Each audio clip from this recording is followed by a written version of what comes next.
Hi guys! Welcome back sa aming channel. At ngayong araw, meron tayong pupuntahan na isa sa mga tourist destination na dito lamang matatagpuan sa Kawayan, Biliran. At kung mahilig ka sa nature trip at mag-relax sa fresh na hangin, siguradong magugustuhan mo dito. Kaya tara, punta na tayo dito sa Mondelos Nature Park. Pagpasok pa lang natin guys, grabe, ramdam mo na yung preskong hangin at napaka-green na paligid. Kaya kung gusto mong mag-unwind, lalo na kung galing ka sa maingay na syudad, siguradong magugustuhan mo dito. Dito sa Mondelos Nature Park, nag-o-offer sila ng mga rooms overnight sa murang halaga.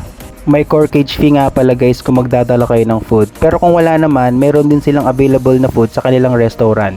Tikman nyo ang kanilang masarap na pansit.